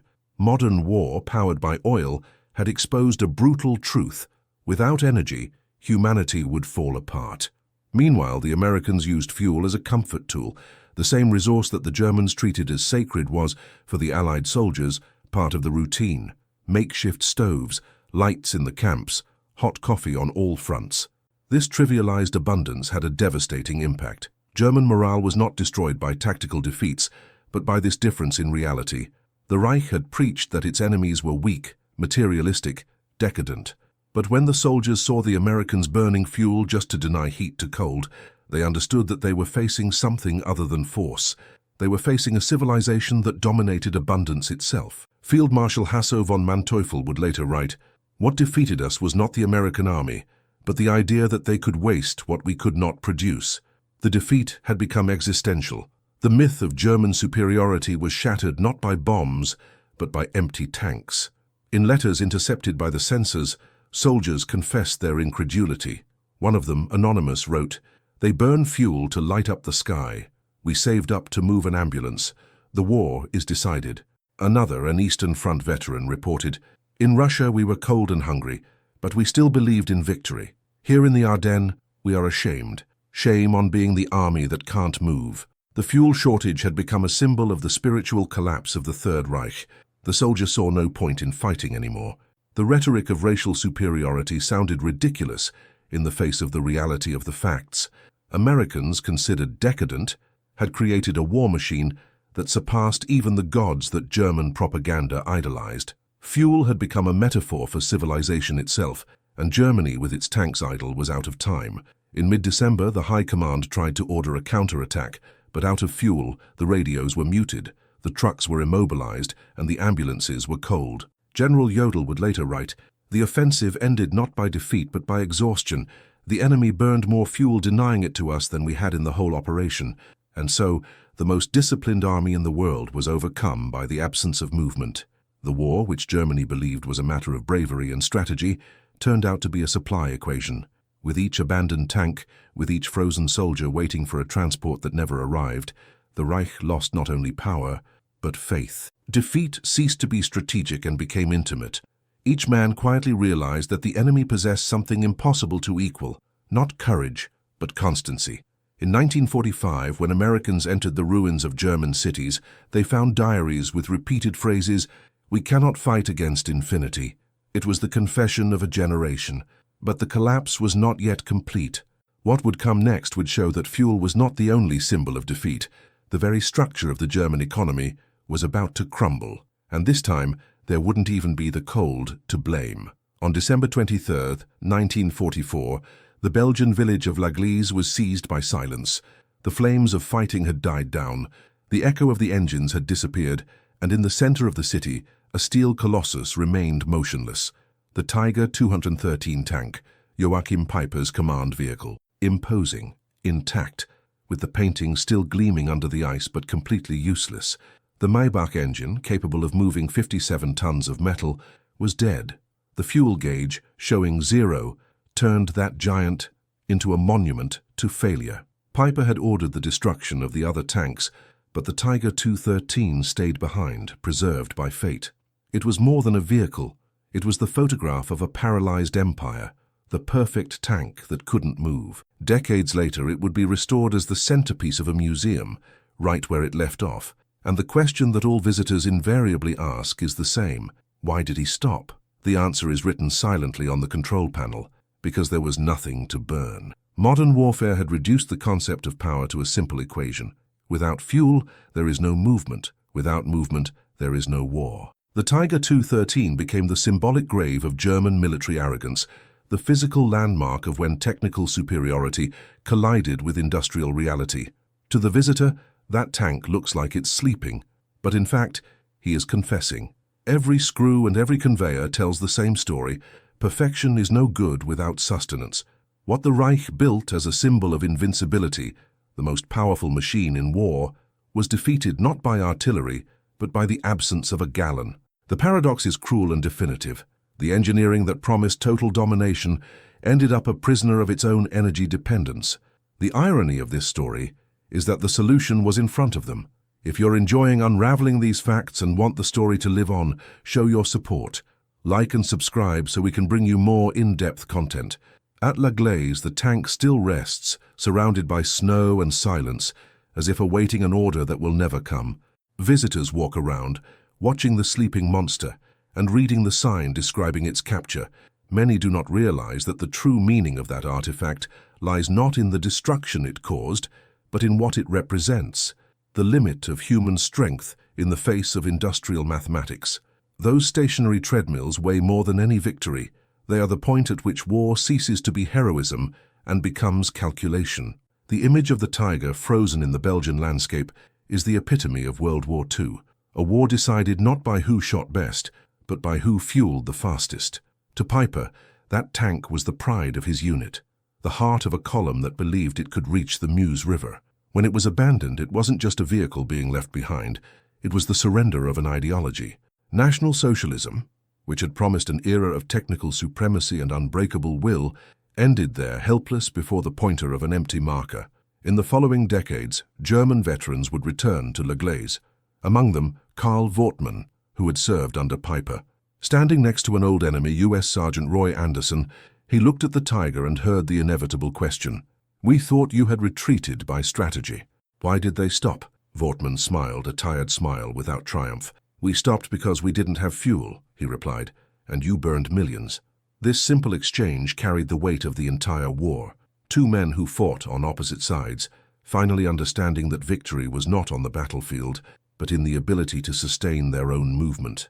The tank in front of them was the mute symbol of this revelation. The modern visitor sees steel and power. They saw resignation. The Tiger 213 is a time capsule that contains the essence of German defeat, not just military bankruptcy, but conceptual bankruptcy. Germany had believed that spirit and precision would suffice. America has shown that without fuel, the spirit dies of cold. In every inch of that armored vehicle there is a lesson, that no greatness survives a lack of energy. The tank that once roared through the woods now rests as a reminder of the war that Germany could never sustain. And as the wind from Belgium blows through the tower's openings, you can imagine the sound that was missing, the engine that didn't start, the breakthrough that never happened. Inside the museum, the Tiger panel remains original. The fuel gauge, still locked at 0, is the most accurate testimony of industrial warfare, the very moment when technology found the physical limit of reality. Many visitors pass quickly, looking for the weapons, the battle marks, the technical details. Few realize that the real battlefield is in that immobile pointer. He is the epitaph of an era. The war that began with roaring engines ended with mechanical silence. La Glaise, once the scene of destruction, has become a memorial of logic, a tank immortalized not by victories but by being empty, a monument to what Germany did not want to admit, that force, without infrastructure, is just dead weight. In one of the last interviews before he died, one of Piper's officers, Hans Gruller, clearly summed up the feeling of that winter. "We fought with everything, but we found that the enemy struggled with infinity." The Tiger 213 remains there as physical proof of this phrase. Steel still stands the test of time, but the lesson is more lasting than metal. The war ended, but the tank stayed. And with it, the reminder that even the most perfect empires can stop, not when they're defeated, but when they run out of fuel. Because in La Glaise, power has not exploded.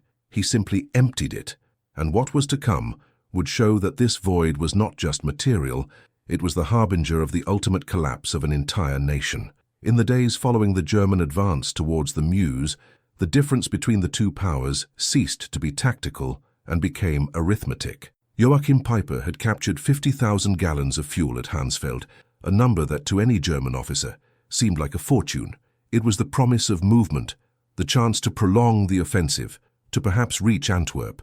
But at the same time, on the American lines, this amount was statistically invisible. In just one morning, the U.S. Army burned the equivalent of 10 times that volume, deliberately, to prevent the enemy from using it.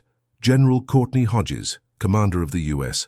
First Army, had issued a direct order: destroy any threatened depot. No gallon should fall into German hands.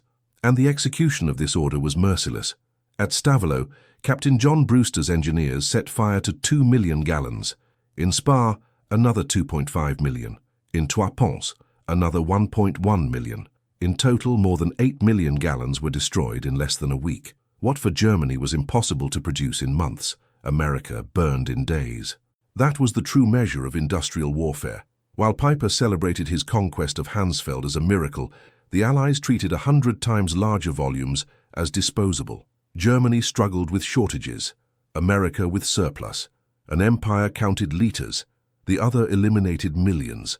The contrast was so brutal that German officers themselves began to realize that the enemy was operating in another dimension.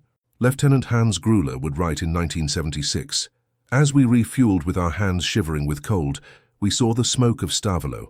That's when we understood that they had so much fuel that they could burn it by tactics. There, the war ended for us." This was the psychological breaking point, the moment when industrial strength became a moral weapon. The Americans burned fuel not only to deny movement to the enemy, but to assert their logistical supremacy. Stavelot's fire was a message: we have so much that we can destroy what you die to obtain. The German columns, trapped in the ice of the Ardennes, watched from afar, the sky illuminated by flames. The reflection of that fire was the reflection of the collapse of the Reich. Fuel had become the mirror of inequality. At the height of the offensive, daily American consumption reached 7.5 million gallons, almost 100 times more than the entire German operation in December. While Piper and his group used 40% of their reserves to advance 30 kilometers, the Allied convoys of the Red Ball Express delivered 12,500 tons of supplies a day. It was a war between a collapsing economy and one in infinite production. And on the battlefield, this translated into absolute mobility versus total immobility. The calculation of the German logistics commander, Major Friedrich Simon, was bleak. It would take 4.5 million gallons to reach Antwerp. Hitler had allocated 5 million for the entire offensive, but only half reached the fronts due to transport problems. The difference between the plan and the reality was the difference between dream and defeat. The German plan depended on capturing the enemy. The American plan depended only on supplying itself. On paper, they both had the same ambition. In practice, only one had enough fuel to sustain it, and this difference would become fatal. When Allied reports were analyzed after the war, the scale of American waste impressed even U.S. officials themselves. On December 17, 1944, the First Army reported the destruction of 2.2 million gallons. On the 18th, it received 1.8 million new ones. On the 24th, it had 4.1 million in reserve. Even though they burned millions, they increased the stock. It was a system that expanded even during consumption. Piper, on the other hand, couldn't keep his spine moving without daily refueling. Each Tiger consumed 2.5 gallons per mile. Each Panther, 1.5. Frozen roads and long marches increased spending by 40%. In less than 4 days, Piper's division had expended more fuel than it had. Even the deposits captured only served to delay the inevitable. When he arrived in La Glaise on the 21st, there was no way to continue. His last calculation recorded 8,000 gallons remaining, enough for 20 kilometers. The Meuse River was 30 years away. The advance ended not in military defeat, but in energy bankruptcy. Modern war revealed itself in its pure form, not a contest of courage, but of the ability to sustain one's own weight. Military historian Richard Overy would describe the episode as the victory of accounting over strategy. America won because it could err unlimitedly and keep moving forward. Germany, even if it got it right, was doomed by mathematics. Piper, looking at the American jerry cans at Hansfeld, believed he had achieved the impossible, but he didn't realize that he had found a metaphor. Those 50,000 gallons represented, in fact, the size of the gulf between the powers. For the Reich, they were salvation. For America, they were a statistically irrelevant number, 0.6% of daily consumption. This was industrial power reduced to a humiliating proportion. In 1944, the United States refined 1.8 billion barrels of oil per year, Germany 33 million. The difference was 50 to 1. For every German liter, 50 Americans. That was the hidden reason behind the collapse of the Reich. They hadn't just lost a war, they had lost the industrial age. What started with tanks and tactics ended with pipelines and spreadsheets. Operation Watch on the Rhine, which Hitler had promised would be the decisive blow, turned out to be the epitaph of mechanized Germany. Piper, by capturing fuel, believed he was stealing time. He found that he was only postponing confession. By the time the Germans retreated from La Glaise, abandoning their spotless tanks, the lesson was already written on the frozen ground. Exhausting force is not force, it is illusion. In American reports, the total fuel burned to deny the enemy use amounted to 8 million gallons, more than the entire German allocation for the offensive. What the Americans burned for safety was equivalent to what the Germans sacrificed thousands of lives to try to capture. The war, in the end, had become a wasteful contest, and America could squander what the Reich could never possess. In the last days of December, Field Marshal Walter Model received reports from the front. When he read the figures, he said only one sentence: "We are not fighting the same war." This phrase, simple and devastating, would be the perfect epitaph of the entire conflict. And as the last German tanks burned in the snow, a new question began to arise. What remains of an army that discovers that the enemy's victory is measured in waste? The answer would soon come not from the generals but from the factories. When Piper's speakers fell silent at La Glaise, the sound that echoed through Germany was not that of guns, but that of reality. The Ardennes offensive, conceived as the last attempt to reverse the war, had turned into a collective confession. In the days and months to come, the words of the German generals would reveal an empire defeated not by enemy courage, but by the elemental physics of scarcity. Field Marshal Hasso von Manteuffel, commander of the 5th Panzer Army, summed it up with icy lucidity. "When I heard that the Americans destroyed 8 million gallons of fuel instead of letting it fall into our hands, I realized that the offensive was over before it began." For him, the war had ceased to be a fight and had become a calculation. General Friedrich von der Heydte, a veteran of all fronts, wrote in a letter to Speer in February 1945, "Our men still have the will, but our machines are empty. Bravery has become irrelevant in the face of fuel."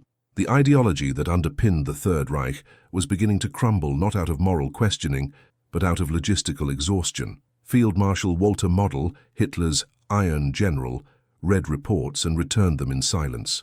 His chief of staff noted that after seeing the American production figures, he muttered, "We are not fighting the same war. We are fighting in another era." Albert Speer, the armaments minister, tried to translate the desperation into spreadsheets.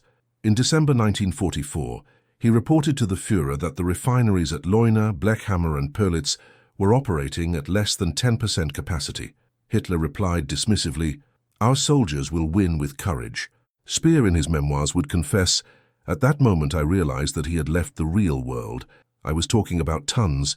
He responded in faith. This dissociation between ideology and reality marked the collapse of the Reich. While Speer tried to redistribute non-existent barrels and ration fuel to divisions that no longer moved, the Allies increased production. Allied reports showed that in the same month, the United States had refined 150 million barrels. The disparity wasn't just quantitative, it was civilizational. General Heinz Guderian, the father of the Blitzkrieg, also understood too late that his doctrine had become impractical. In 1939, the Lightning War was possible because Germany had captured oil, disorganized enemies, and a still functioning logistical system. In 1944, the Blitzkrieg was a distant memory. "You cannot wage mobile warfare without fuel," Guderian wrote in his diary. In 1940, we had fuel for 3 fronts. In 1944, we didn't have an army. His confession was the signature of the bankruptcy of an empire that believed that speed was strength. Without fuel, even the concept of mobility died. At the Nuremberg trials, Piper's words echoed as an epitaph of all this illusion. All decisions after Hansfeld were influenced by fuel shortages. We could not maneuver, retreat, or attack. The war ended for us when we realized that the enemy burned millions just to deny us. There was no more rhetoric capable of masking the evidence. The Reich, which proclaimed itself an industrial power, fought with horses. The empire that had promised to dominate modernity had been defeated by it. Hitler, isolated in his bunker, continued to believe that a miraculous turn would be possible. Speer tried to convince him with data. "The enemy is producing 50 times more oil than we are," I told him in January 1945.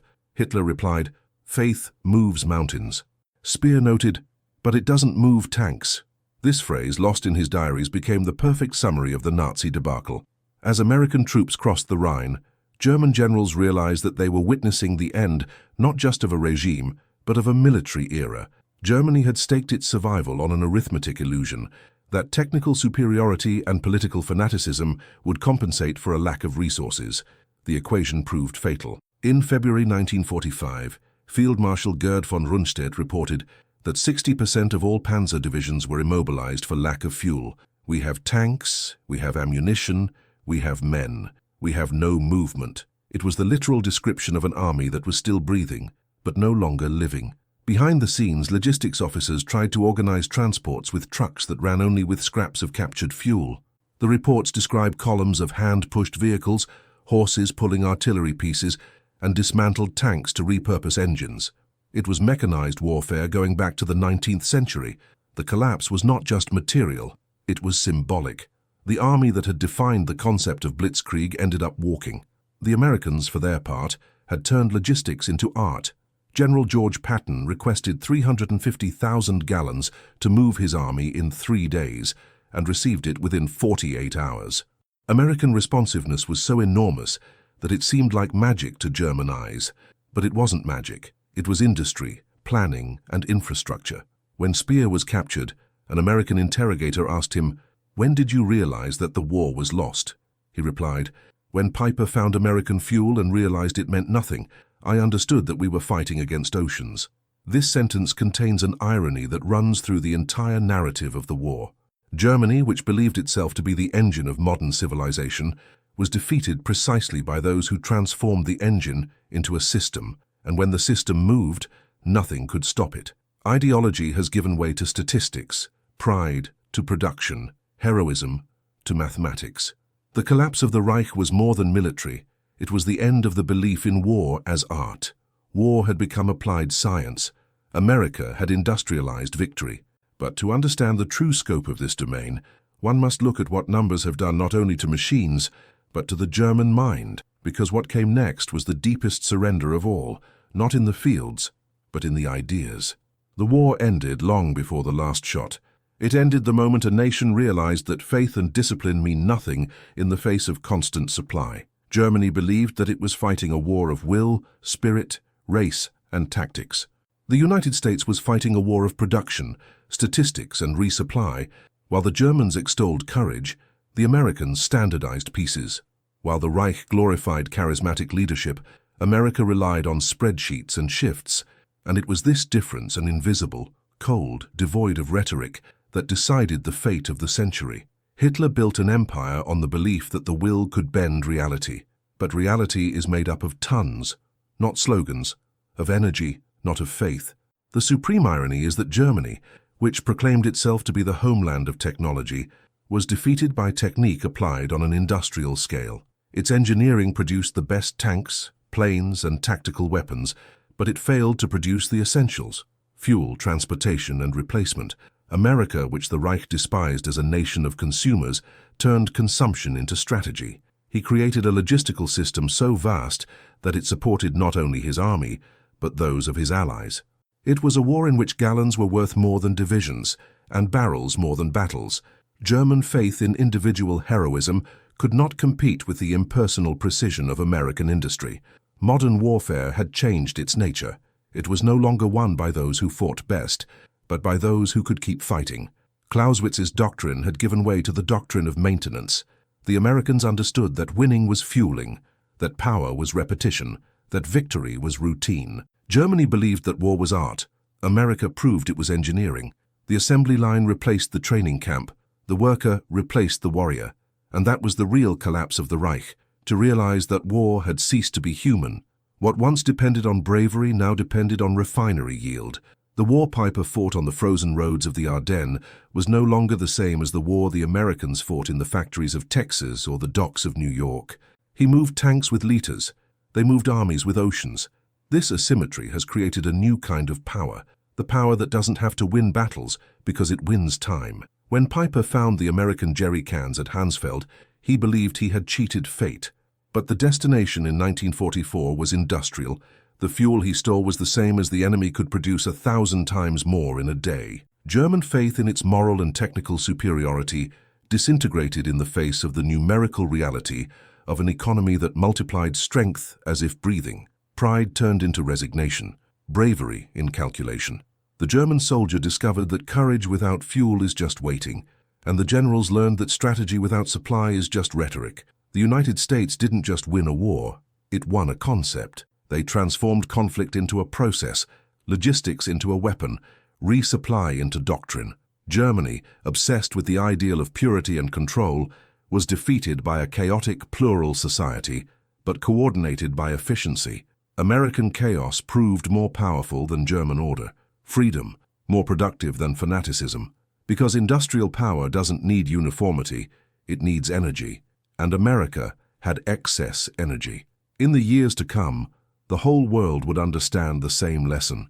War is no longer measured in territories, but in replacement capacity.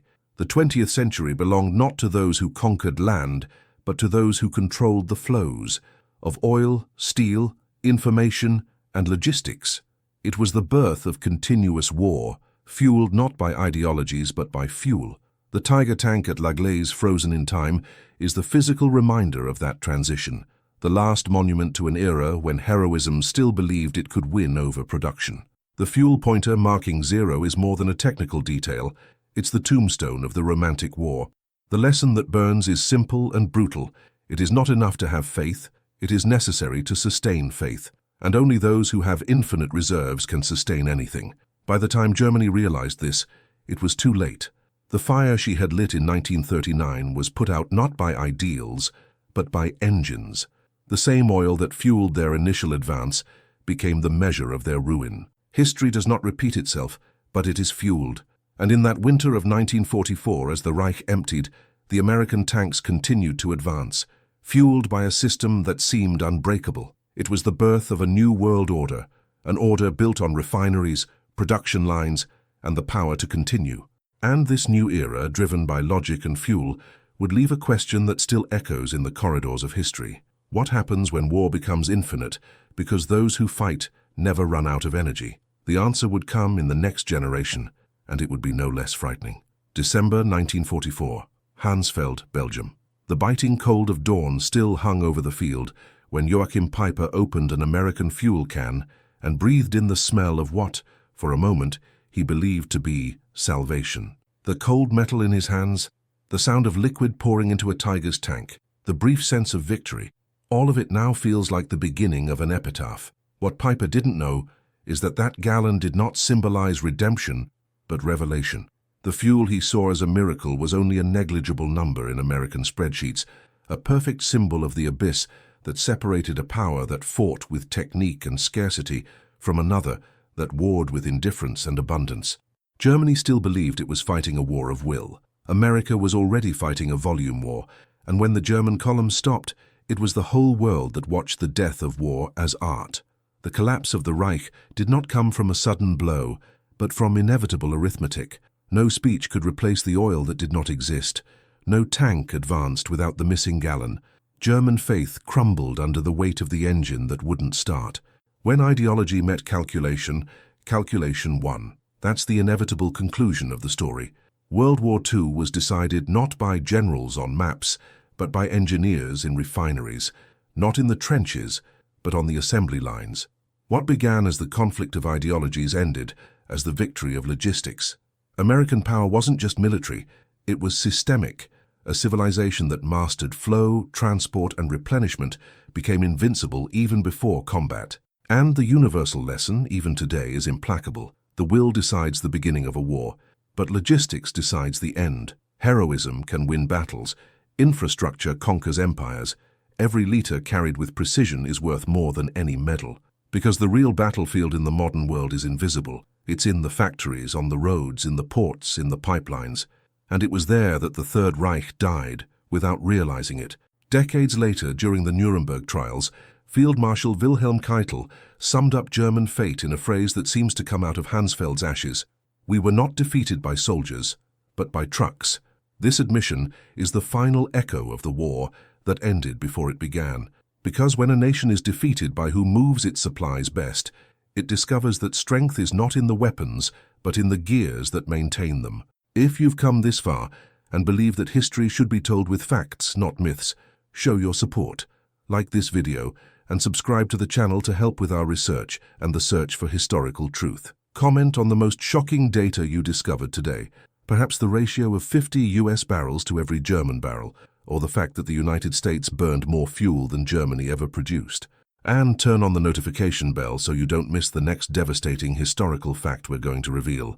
Because in the end, each war has its arithmetic, and to understand the numbers is to understand power. Don't go away yet. Listen to the next real story that will appear on the screen. Always remember, logistics determines strategy. Watch the next video here from the channel and discover another incredible story where the fate of the world was decided not on the battlefield, but in the silent gears of history.